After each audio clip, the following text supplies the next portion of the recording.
65의 윤정은 오늘도 새벽 5시에 눈을 뜬다. 관절이 시큰거리지만 익숙한 통증이다. 30년 넘게 반복해온 하루의 시작. 식당 홀 청소를 마치고 설거지를 끝내면 오전 10시, 그때부터 오후 3시까지는 동네 빌딩 청소 일을 한다. 손등의 주름은 깊고 손가락 마디는 세월의 흔적으로 뒤틀려 있다. 그러나 윤정의 눈빛만큼은 아직 흐려지지 않았다. 딸 서연이를 키우기 위해 모든 것을 버텨낸 여자의 눈빛. 포기란 단어를 사전에서 지워버린 어머니의 눈빛이었다. 그런데 오늘 그 눈빛이 처음으로 흔들렸다. 저녁 6시 윤정이 반지하 집에 돌아왔을 때 서연이 소파에 앉아 있었다. 명품 브랜드 로고가 선명한 핸드백을 무릎에 올려놓은 채. 딸의 얼굴은 예전처럼 환하지 않았다. 어딘가 굳어있고 시선은 엄마를 정면으로 바라보지 못한 채 벽 어딘가를 향하고 있었다. 윤정은 본능적으로 느꼈다. 뭔가 잘못되었다는 것을. 서연이 입을 열었다. 엄마, 나 결혼해. 그 짧은 문장. 윤정의 가슴이 철렁 내려앉았다. 기쁨보다 불안이 먼저 밀려왔다. 왜일까? 딸의 표정이 너무 무거웠기 때문이다. 윤정이 떨리는 목소리로 물었다. 누구랑? 언제? 왜 이제야 말하니? 질문이 쏟아졌지만 서연은 간단히만 대답했다. 회사 선배. 석 달 사귀었고 부모님이 빨리 결혼하라고 해서. 다음 달 결혼식 올릴 거야. 윤정의 머릿속이 하얗게 변했다. 석 달? 고작 석 달 만에? 그것도 이제야 알려준다고? 그러나 더 충격적인 말이 뒤따랐다. 엄마는 하객으로만 와. 가족석은? 좀 복잡해. 그 순간 윤정의 심장이 얼어붙었다. 하객으로만? 내가? 내 엄마가? 서연은 시선을 피한 채 중얼거렸다. 시댁에서 그러는 게 좋겠대. 체면 문제도 있고 엄마 상황이 좀 그러잖아. 상황? 윤정은 자신의 귀를 의심했다. 상황이라니. 이혼한 것? 가난한 것? 학벌이 없는 것? 무엇이 문제란 말인가? 서연은 더 이상 설명하지 않았다. 그저 가방을 들고 일어서며 말했다. 엄마 이해해줘. 나도 어쩔 수 없어. 그리고 현관문이 닫혔다. 윤정은 그 자리에 주저앉았다. 30년을 혼자 버텨온 세월이 한순간에 부정당하는 느낌이었다. 밤새 잠을 이루지 못한 윤정은 천장을 바라보며 생각했다. 내가 뭘 잘못했나? 딸을 위해 모든 것을 희생했는데. 새벽 5시에 일어나 밤 10시까지 일했는데. 딸의 등록금을 위해 무릎 꿇고 은행 문턱을 닳도록 다녔는데. 그런데 이제 와서 하객이라니. 손님 취급을 받아야 한다니. 윤정의 눈에서 눈물이 주르르 흘러내렸다. 그러나 그녀는 눈물을 닦으며 다짐했다. 울면 안 돼. 딸의 결혼에 흠이 될 수는 없어. 참아야 해. 이번에도 참아야 해. 평생 참아왔듯이. 다음 날 윤정은 식당 사장에게 말했다. 다음 달에 딸이 결혼해요. 사장은 활짝 웃으며 축하한다고 했다. 그런데 윤정의 얼굴에는 웃음이 없었다. 사장이 물었다. 왜 그래, 기쁜 일인데? 윤정은 고개를 저으며 대답했다. 아니에요, 기뻐요. 그냥 피곤해서요. 거짓말이었다. 피곤한 게 아니었다. 마음이 너무 아팠다. 딸에게 버림받은 기분이었다. 30년 동안 모든 것을 쏟아부은 사람이 이제는 짐이 되어버렸다는 사실이 너무나 고통스러웠다. 윤정은 설거지를 하며 눈물을 흘렸다. 물과 함께 눈물이 씻겨 내려갔다. 그 누구도 알아채지 못하게. 30년 전 윤정의 삶은 완전히 무너졌다. 남편 태수는 회사 후배와 바람을 피웠다. 1년 넘게 계속된 불륜이었다. 윤정이 알게 된 건 우연이었다. 남편의 차에서 떨어진 호텔 영수증. 낯선 여자의 향수 냄새. 그리고 점점 차가워지는 남편의 태도. 윤정이 추궁하자 태수는 대놓고 말했다. 이혼하자. 더 이상 당신과 못 살겠어. 당신은 재미없어. 그 말 한마디에 윤정의 인생이 산산조각 났다. 당시 서연이는 겨우 4살이었다. 태수는 이혼 서류를 내밀며 냉정하게 말했다. 딸은 내가 키워. 나는 양육비 줄 형편 안 돼. 재산 분할? 그런 것도 없다. 집은 전세였고 빚만 남아 있었다. 윤정은 딸을 안고 쪽방촌으로 들어갔다. 화장실도 공용인 그 쪽방에서 서연이를 키워야 했다. 밤이면 쥐가 돌아다니는 소리가 들렸고 겨울에는 냉기가 뼛속까지 파고들었다. 그러나 윤정은 무너지지 않았다. 딸을 보면서 다짐했다. 이 아이만큼은 제대로 키우겠다고. 절대 굴욕적인 삶을 살게 하지 않겠다고. 윤정은 새벽 식당 일을 시작했다. 아침 5시부터 10시까지 홀서빙과 설거지를 했다. 점심시간에는 딸을 어린이집에 맡기고 빌딩 청소 일을 했다. 오후 3시에 어린이집에서 딸을 데려온 뒤에는 동네 슈퍼에서 아르바이트를 했다. 밤 10시에 집에 돌아오면 온몸이 쑤시고 아팠지만 윤정은 딸에게 웃는 얼굴을 보여주려 애썼다. 서연아, 엄마는 괜찮아. 엄마는 행복해. 거짓말이었지만 딸 앞에서만큼은 강한 모습을 보여야 했다. 세월이 흘러 서연이는 초등학교에 입학했다. 윤정은 딸이 다른 아이들에게 뒤처지는 것을 원하지 않았다. 학원비를 마련하기 위해 밤늦게까지 일했다. 주말에는 전단지 돌리기, 대리운전, 심부름 무엇이든 했다. 손가락에 굳은 살이 박이고 허리는 점점 휘어졌지만 윤정은 멈추지 않았다. 딸이 학교에서 상을 받아오는 날이면 윤정은 눈물을 흘리며 기뻐했다. 우리 서연이 최고야. 엄마가 얼마나 자랑스러운지 몰라. 서연이는 엄마를 껴안으며 말했다. 엄마, 나 커서 엄마 꼭 행복하게 해줄게. 중학교에 올라간 서연이는 공부를 정말 잘했다. 전교 1등을 놓치지 않았다. 윤정은 담임 선생님에게 전화를 받았다. 서연이 어머니, 이 아이는 특목고 갈 실력입니다. 그런데 학원을 더 다녀야 할 것 같아요. 윤정은 고민했다. 학원비가 만만치 않았다. 그러나 딸의 미래를 위해서라면 해야만 했다. 윤정은 새벽 2시에 일어나 새벽 배달 아르바이트를 추가로 시작했다.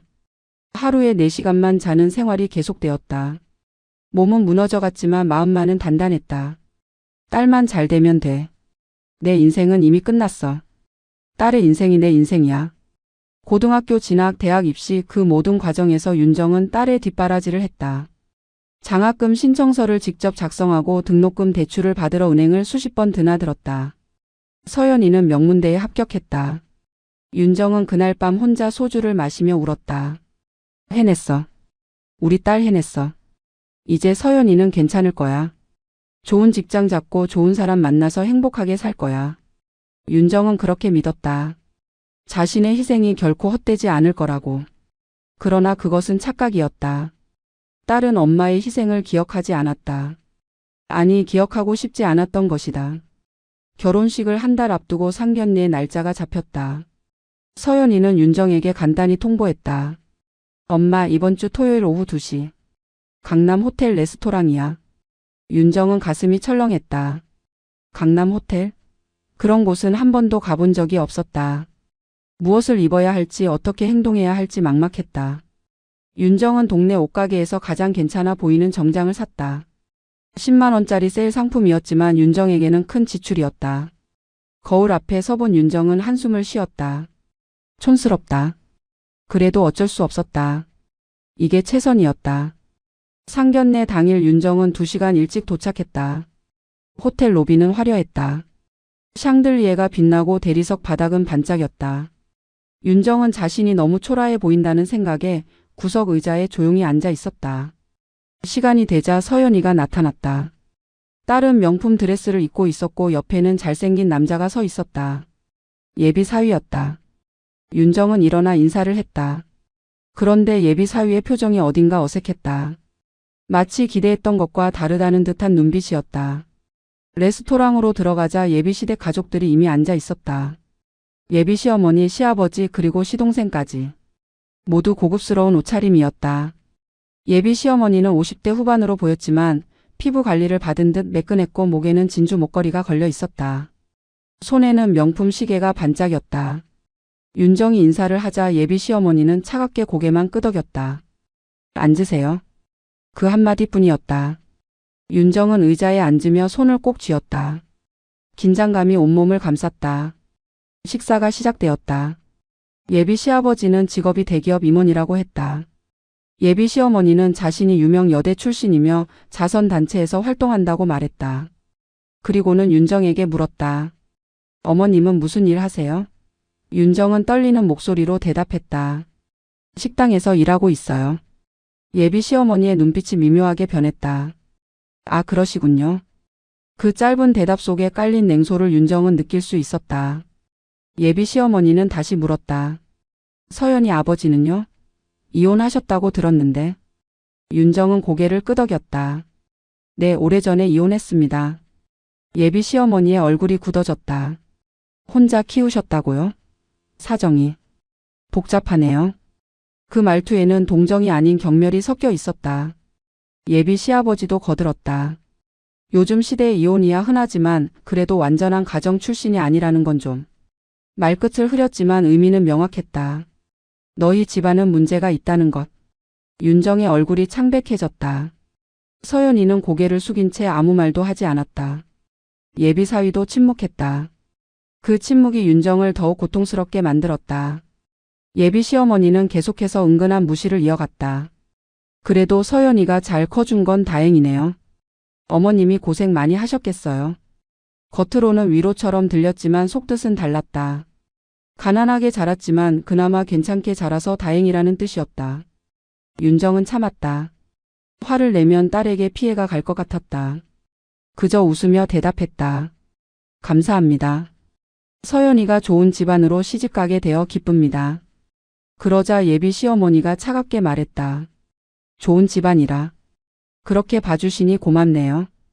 우리도 며느리 잘 받는다고 생각하고 있어요. 그 말에는 확실한 메시지가 담겨 있었다. 너희가 우리보다 아래라는 것. 식사가 끝나고 윤정은 급히 자리를 떴다. 서연이가 배웅하러 나왔지만 윤정은 아무 말도 하지 않았다. 딸의 얼굴을 볼 수가 없었다. 왜 아무 말도 안 했니? 왜 엄마를 지켜주지 않았니? 그 질문을 던지고 싶었지만 참았다. 집으로 돌아온 윤정은 방구석에 주저앉아 울었다. 30년 동안 참아온 모든 서름이 한 번에 터져 나왔다. 이렇게까지 무시당해야 하나? 내가 뭘 잘못했나? 딸을 제대로 키운 게 죄인가? 그날 밤 윤정은 처음으로 딸에게 원망의 감정을 느꼈다. 상견례 이후 윤정은 서연에게 연락을 했다. 딸아, 드레스 고르러 갈 때 엄마도 데려가 줄래? 서연의 대답은 차갑게 돌아왔다. 엄마, 나 친구들이랑 갈 거야. 엄마는 편하게 있어. 윤정의 가슴이 철렁 내려앉았다. 편하게 있으라니. 그게 무슨 말인가? 딸의 결혼 준비해서 엄마를 배제하겠다는 뜻이 아닌가? 윤정은 떨리는 목소리로 물었다. 그래도 엄마도 같이 가야 하는 거 아니야? 서연은 짜증 섞인 목소리로 답했다. 엄마 진짜 신경 쓰지 마. 내가 알아서 할게. 그리고 전화를 끊어버렸다. 윤정은 핸드폰을 든 채 멍하니 서 있었다. 딸에게 완전히 버림받은 기분이었다. 며칠 뒤 윤정은 우연히 서연의 SNS를 보게 되었다. 딸이 친구들 그리고 예비 시어머니와 함께 웨딩드레스 샵에서 찍은 사진이 올라와 있었다. 모두가 환하게 웃고 있었다. 예비 시어머니는 서연의 어깨에 손을 올리고 있었고 마치 진짜 엄마처럼 다정해 보였다. 윤정의 눈에서 눈물이 흘러내렸다. 저기에 내가 있어야 하는 거 아냐? 왜 나만 빠진 거야? 윤정은 서연에게 전화를 걸었다. 딸아, 왜 엄마는 안 데려갔니? 서연은 귀찮다는 듯 대답했다. 엄마, 시어머니가 같이 가자고 해서. 엄마는 바쁘잖아. 그 말이 윤정의 가슴을 찔렀다. 바빠서? 아니면 나를 데려가기 창피해서? 예식장 투어도 마찬가지였다. 윤정은 서연에게 물었다. 예식장은 언제 보러 가니? 나도 같이 가야 하는 거 아니야? 서연은 시큰둥하게 답했다. 엄마 이미 다 정했어. 시댁에서 추천한 곳으로. 윤정은 황당했다. 내 딸의 결혼식장인데 나는 구경도 못 해본단 말인가. 윤정이 따지듯 물었다. 그래도 엄마한테는 미리 말해줘야 하는 거 아니야? 서연은 짜증을 냈다. 엄마 왜 이래? 결혼식 당일 오기만 하면 되잖아. 굳이 다 참여해야 해? 윤정은 말문이 막혔다. 딸이 완전히 변해버렸다. 예전에 다정하던 서연이는 온데간데 없고 차갑고 냉정한 낯선 사람만 남았다. 혼수 준비도 마찬가지였다. 윤정은 적은 돈이나마 딸에게 보태주고 싶었다. 30년 동안 모아둔 적금을 깨서 500만 원을 준비했다. 서연아, 이거 받아. 많이는 못해줘도 이 정도는 해줄게. 서연은 돈을 받으며 무표정하게 말했다. 엄마 고마워. 그런데 이거로는 뭐 살 수 있는 게 없어. 시댁에서 1,000만 원을 줬거든. 윤정의 얼굴이 빨개졌다. 500만 원이 적다는 건가?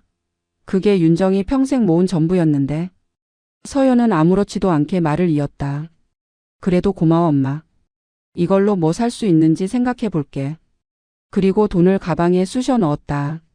윤정은 그 모습을 보며 치가 떨렸다. 이게 내가 키운 딸인가? 청첩장이 나왔다는 소식도 서연에게서 들었다. 윤정은 기대에 차서 물었다.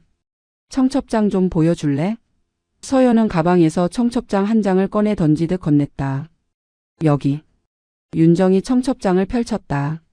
그런데 이상했다. 신랑 측 부모 이름은 2명 다 적혀 있는데 신부 측은 아버지 이름만 있었다. 어머니 윤정의 이름은 어디에도 없었다. 윤정은 떨리는 손으로 물었다. 서연아 이거. 왜 엄마 이름이 없니? 서연은 눈을 피하며 대답했다. 시댁에서 그렇게 하자고 했어. 아버지만 적는 게 깔끔하대. 윤정의 눈에서 눈물이 쏟아졌다. 나는 내 엄마가 아니니? 30년 동안 너를 키운 사람이 나인데 왜 이름조차 올릴 수 없는 거니? 서연은 짜증을 내며 소리쳤다. 엄마 왜 이렇게 예민해? 이름 하나 없다고 뭐가 달라지는데? 결혼식만 잘하면 되는 거잖아. 윤정은 더 이상 참을 수 없었다. 달라지는 게 많아. 이건 내 엄마를 부정하는 거야. 내가 없는 사람 취급을 받는 거라고. 서연은 냉정하게 말했다. 엄마 이제 그만해. 나 결혼 준비하느라 바빠. 그리고 집을 나가버렸다. 윤정은 청첩장을 손에 쥔 채 주저앉아 울었다. 이름 하나 없는 청첩장. 그게 윤정의 존재를 증명했다. 투명인간. 없는 사람. 지워진 사람. 혼식을 일주일 앞둔 날 서연이 윤정의 집을 찾아왔다. 딸의 표정은 평소보다 더 무거웠다. 윤정은 차라도 한잔 하라며 물을 끓였지만 서연은 거절했다. 엄마 할 말이 있어. 윤정은 불길한 예감에 가슴이 철렁했다. 서연은 한참을 망설이다가 입을 열었다. 엄마. 결혼식 날 가족석 말고 하객석에 앉아줬으면 좋겠어. 윤정의 귀를 의심했다. 방금 뭐라고 했지? 하객석? 친어머니를 하객석에 앉히라고? 윤정은 떨리는 목소리로 물었다. 무슨 소리야 서연아? 엄마가 왜 하객석에 앉아야 하는데? 서연은 시선을 피한 채 중얼거렸다. 시댁에서. 그러는 게 좋겠대. 가족석에 앉으면 좀 애매하다고. 윤정의 머릿속이 하얗게 변했다. 애매하다니? 무엇이 애매하단 말인가? 친어머니가 가족석에 앉는 게 당연한 거 아닌가? 윤정은 목소리를 높였다. 서연아 정신 차려. 엄마가 너를 낳았고 혼자 키웠어. 그런데 하객 취급을 해? 서연은 귀찮다는 듯 한숨을 쉬었다. 엄마 제발 이해 좀 해줘. 나도 어쩔 수 없어. 시댁에서 강하게 요구하는데 내가 뭘 어떻게 해? 윤정은 딸의 얼굴을 뚫어지게 쳐다봤다. 넌 한마디도 안 했구나. 엄마를 지켜주려는 노력조차 안 했구나. 서연은 변명을 늘어놓았다. 엄마 시댁이 워낙 체면을 중시하는 집안이야. 이혼한 어머니가 앞자리에 앉으면 사람들이 뭐라고 하겠어. 그냥 조용히 하객으로 있으면 아무도 뭐라 안 해. 윤정은 기가 막혔다. 이혼한 어머니? 그게 문제가 되는 시대가 언제인데? 이건 21세기야. 윤정은 소리쳤다. 나는 내 엄마야. 아빠가 바람 피워서 이혼한 거지 내가 뭘 잘못했어? 왜 내가 숨어야 하는데? 서연은 귀를 막았다. 엄마 목소리 좀 낮춰. 윤정은 더 이상 참을 수 없었다. 30년 동안 쌓였던 모든 감정이 폭발했다. 윤정은 울먹이며 말했다. 나는 내가 부끄럽지 않게 살려고 얼마나 노력했는데. 새벽같이 일어나서 밤늦게까지 일했어. 손이 부르트고 허리가 휘어지도록 일했다고. 그런데 이게 뭐니? 하객? 나를 손님 취급하는 거야? 서연은 차갑게 말했다. 엄마 그렇게 생각하지 마. 그냥 자리 문제일 뿐이야. 윤정은 웃음이 나왔다. 자리 문제? 이게 자리 문제처럼 보여? 이건 내 존재를 부정하는 거야. 내가 엄마를 부끄러워하는 거라고. 서연은 더 이상 대꾸하지 않고 가방을 들었다. 엄마 생각해봐. 내가 결혼하는 날인데 싸우고 싶지 않아. 그냥 내 부탁 들어줄 수 없어? 윤정은 딸의 뒷모습을 보며 무너졌다. 이게 내가 키운 딸인가? 엄마를 이렇게까지 무시할 수 있는 사람으로 키웠나?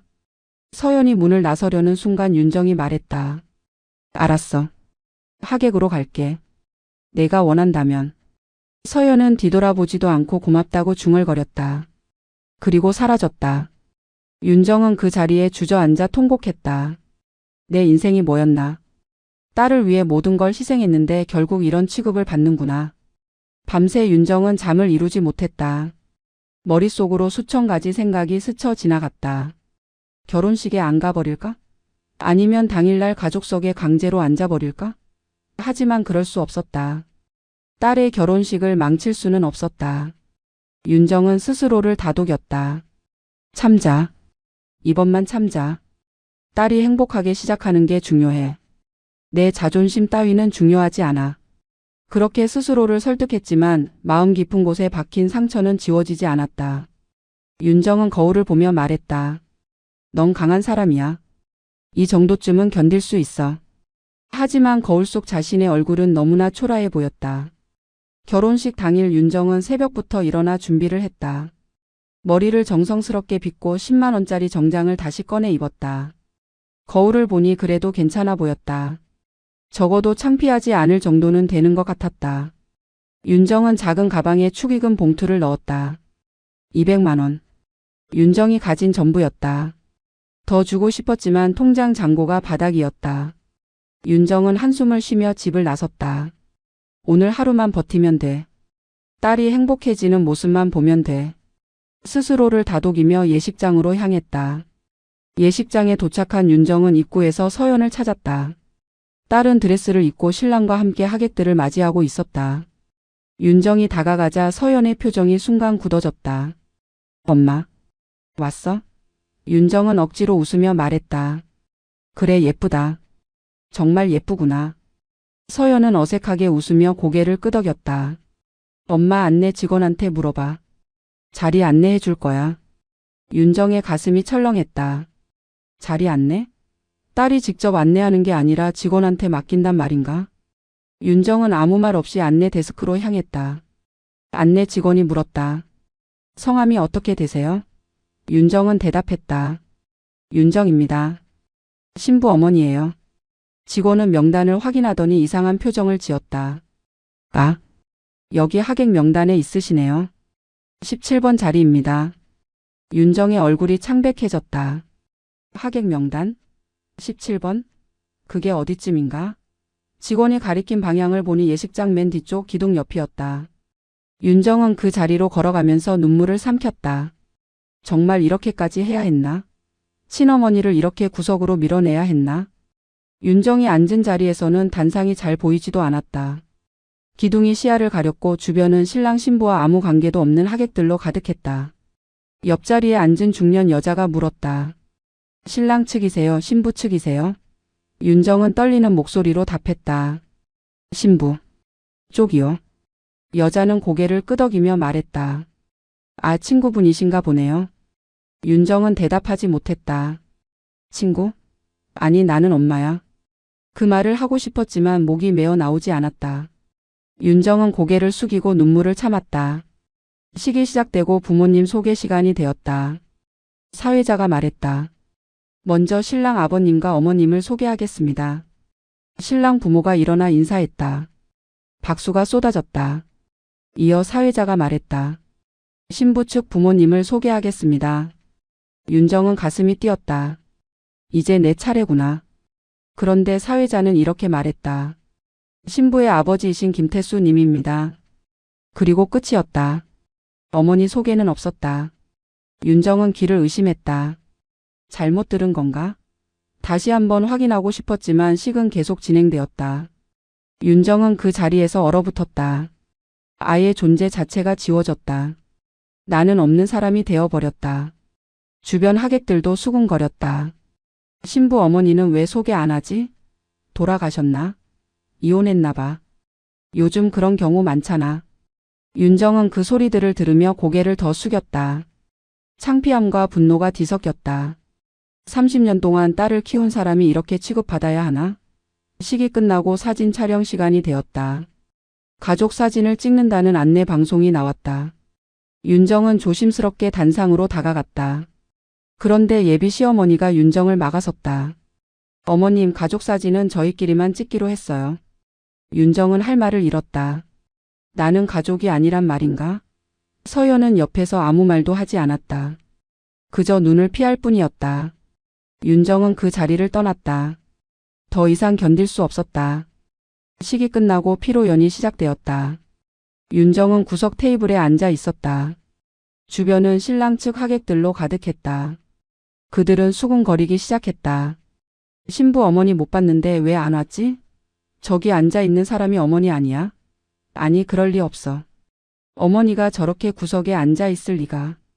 윤정은 그 말들을 들으며 주먹을 꽉 쥐었다. 화장실로 가서 울고 싶었지만 참았다. 오늘 하루만 버티면 된다고 다짐했다. 신랑 측 친척 중 한 명이 예비 시어머니에게 다가가 물었다. 사돈 어머니는 어디 계세요? 인사 좀 드리려고요. 예비 시어머니는 당황한 표정으로 얼버무렸다. 아, 그게 몸이 좀 안 좋으셔서 일찍 가셨어요. 거짓말이었다. 윤정은 여전히 식장에 있었다. 친척은 고개를 갸웃하며 말했다. 그래요?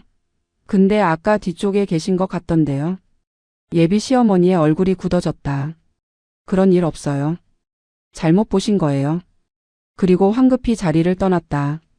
그런데 그 대화를 우연히 듣게 된 사람이 있었다. 신랑의 고모였다. 고모는 사회복지 분야에서 일하는 사람으로 차별과 불평등에 민감한 성격이었다. 고모는 직접 윤정이 앉아 있는 자리로 걸어갔다. 혹시 신부 어머니세요? 윤정은 놀라며 고개를 들었다. 네, 그런데요.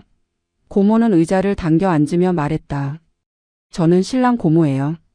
왜 여기 앉아 계세요? 가족석에 계셔야 하는 거 아닌가요? 윤정은 말문이 막혔다. 뭐라고 설명해야 할지 몰랐다.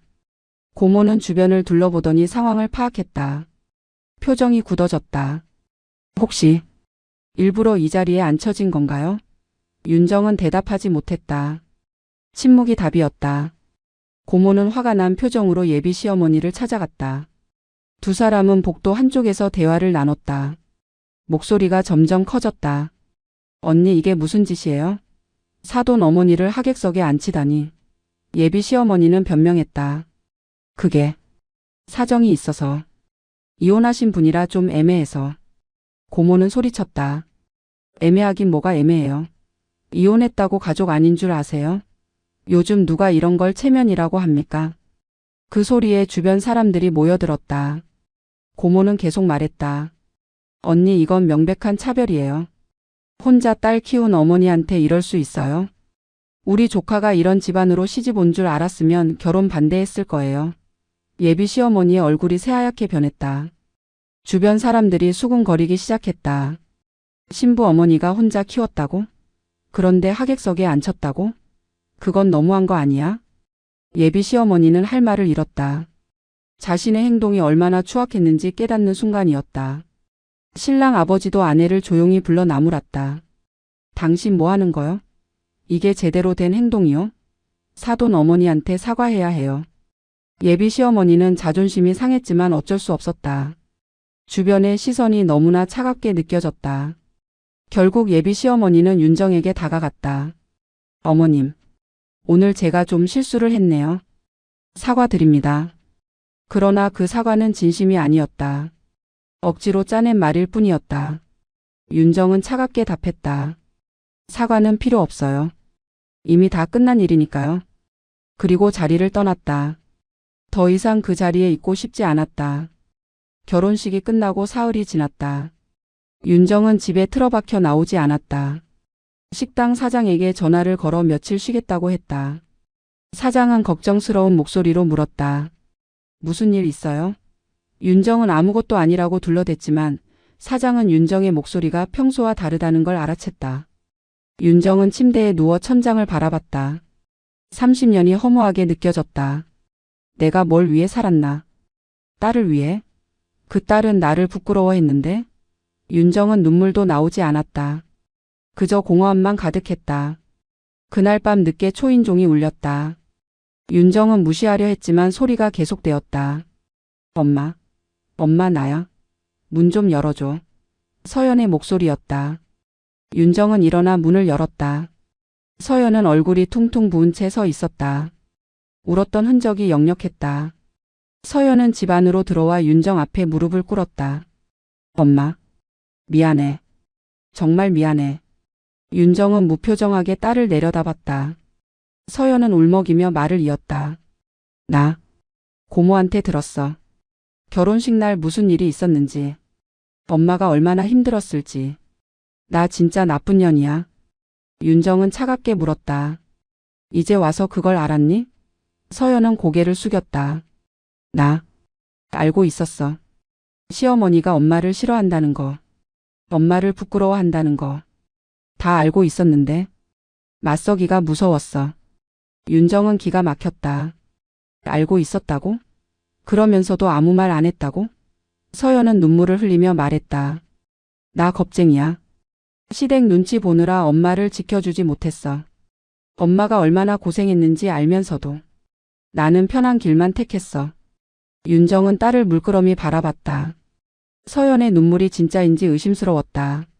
정말 반성하는 건가 아니면 그냥 죄책감을 덜기 위한 눈물인가? 윤정은 냉정하게 물었다. 그래서 이제 어쩌자고? 이미 끝난 일인데. 서연은 고개를 들어 엄마를 바라봤다. 엄마 나 이제 달라질 거야. 시댁 눈치 안 보고 내 가정을 내가 지킬 거야. 엄마한테 잘할게. 윤정은 한숨을 쉬었다. 말은 쉽지.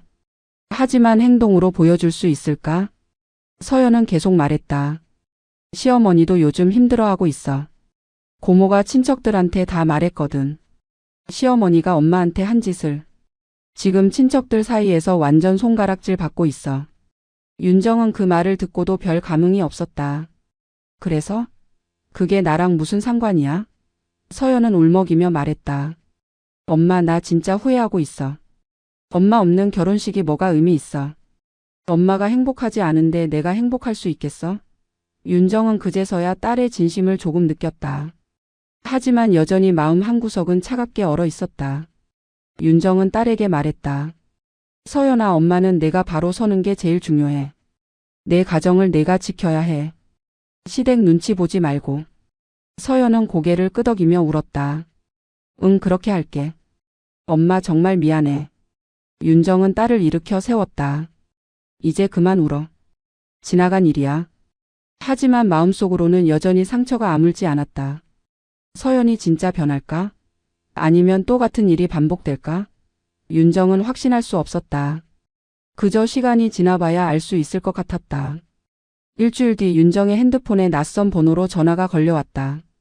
받아보니 예비 시어머니 아니 이제는 서연의 시어머니였다. 목소리는 어딘가 떨리고 있었다. 어머님, 저 좀 만날 수 있을까요? 윤정은 속으로 비웃었다. 이제 와서 만나자고? 윤정은 차갑게 답했다. 무슨 일로요? 시어머니는 머뭇거리며 말했다. 죄송하다는 말씀. 직접 드리고 싶어서요. 윤정은 한참을 생각하다가 만나주기로 했다. 궁금했다. 저 사람이 어떤 말을 할지. 다음날 윤정과 시어머니는 동네 조용한 카페에서 만났다. 시어머니는 평소처럼 화려한 옷차림이 아니었다. 수수한 옷을 입고 화장기 없는 얼굴로 나타났다. 윤정은 묵묵히 시어머니를 바라봤다. 시어머니는 커피를 주문한 뒤 입을 열었다. 어머님 제가 정말 잘못했습니다. 그날 일은 제 잘못이에요. 윤정은 아무 대꾸도 하지 않았다. 그저 듣고만 있었다. 시어머니는 계속 말했다. 저도 체면 때문에 그랬어요. 우리 집안이 워낙 보수적이고 주변 시선을 많이 신경 쓰다 보니. 윤정은 차를 한 모금 마시며 말했다. 그게 변명이 돼요? 시어머니는 당황하며 말을 이었다. 아니, 변명이 아니라 설명을 드리는 거예요. 저도 처음에는 이혼하신 거 정도는 괜찮다고 생각했어요. 그런데 친척들이 자꾸 뭐라고 하더라고요. 사돈이 혼자 키웠다더라, 형편이 어렵다더라 그런 말들이. 윤정은 냉소를 띠며 물었다. 그래서요? 그게 나를 하객으로 취급할 이유가 돼요? 시어머니는 고개를 숙였다. 죄송합니다. 정말 죄송해요. 윤정은 차갑게 말했다. 사과는 필요 없어요. 이미 다 끝난 일이니까. 시어머니는 당황하며 말했다. 어머님 제발 화를 풀어주세요. 서연이도 힘들어하고 저희 집안에서도 말이 많아서. 윤정은 그 말을 듣고 웃음이 나왔다. 결국 본인이 힘들어서 사과하러 온 거구나. 진심으로 미안해서가 아니라 주변 시선 때문에. 윤정은 단호하게 말했다. 저는 당신의 체면 회복을 위해 존재하는 사람이 아니에요. 당신이 뭐라고 하든 저는 이미 상처받았어요. 그 상처는 사과로 지워지지 않아요. 시어머니의 얼굴이 굳어졌다. 그러면 어쩌자는 거예요? 윤정은 담담히 답했다. 저는 아무것도 바라지 않아요. 다만 앞으로 제 딸한테 함부로 하지 마세요. 서연이는 당신 집안의 소유물이 아니에요. 제가 혼자 키운 딸이고 제 핏줄이에요. 그걸 절대 잊지 마세요. 시어머니는 할 말을 잃었다. 윤정은 자리에서 일어나며 마지막으로 말했다. 그리고 앞으로 서연이 부부 일에 관여하지 마세요. 둘이 알아서 하게 놔두세요. 당신의 체면 중심 사고방식이 우리 딸까지 망치게 할 순 없어요. 윤정이 카페를 나서자 시어머니는 그 자리에 멍하니 앉아 있었다. 자신이 얼마나 큰 실수를 했는지 그리고 그 대가가 무엇인지 뼈저리게 느끼는 순간이었다. 친척들 사이에서 이미 며느리 친정 무시한 사람으로 찍혔고 남편에게도 한 소리 들었다. 심지어 아들마저 엄마를 이상하게 본다는 걸 느꼈다. 시어머니는 자신의 고집과 편견이 결국 자신을 고립시켰다는 걸 깨달았다. 그러나 이미 늦었다. 윤정의 마음은 돌아서지 않을 것이었다. 결혼식 이후 한 달이 지났다. 서연은 윤정에게 일주일에 한 번씩 전화를 걸었다. 처음에는 윤정이 차갑게 대했지만 시간이 지나면서 조금씩 마음이 풀렸다. 서연은 정말로 달라지려고 노력하고 있었다. 시댁 모임에 무조건 참석하라는 시어머니의 요구를 거절했다.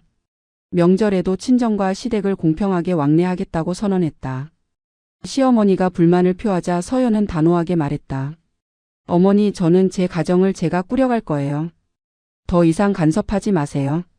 시어머니는 충격을 받았다. 순종적이던 며느리가 갑자기 당당해진 것이다. 남편도 아내 편을 들었다. 엄마, 서연이 말이 맞아요. 우리 부부 일은 우리가 알아서 할게요.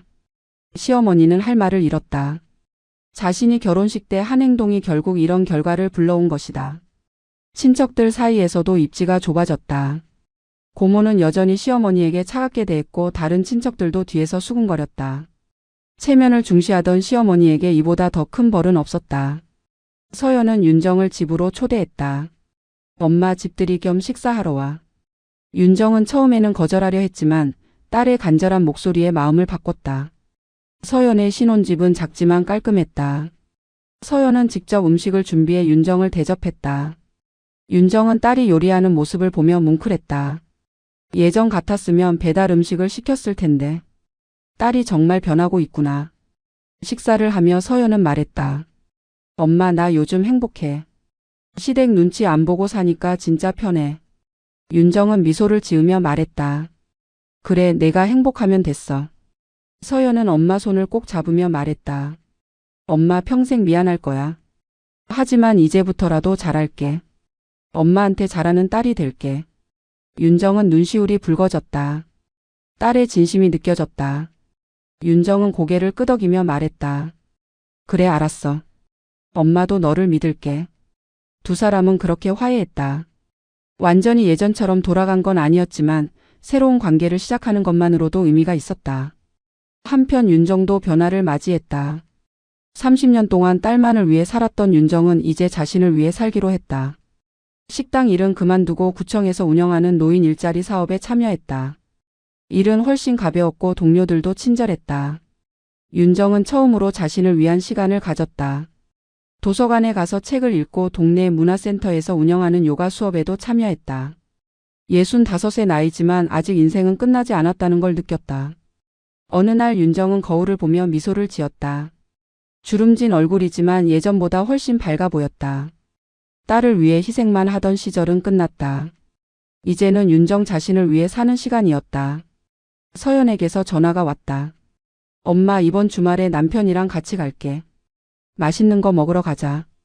윤정은 활짝 웃으며 대답했다. 그래, 그러자. 전화를 끄는 윤정은 창밖을 바라봤다. 햇살이 따스하게 비쳐들었다. 인생의 새로운 장이 시작되고 있었다. 시어머니는 그 후로 윤정에게 연락하지 않았다. 대신 서연에게 조용히 물었다. 너희 엄마, 요즘 어떻게 지내시니? 서연은 담담히 답했다.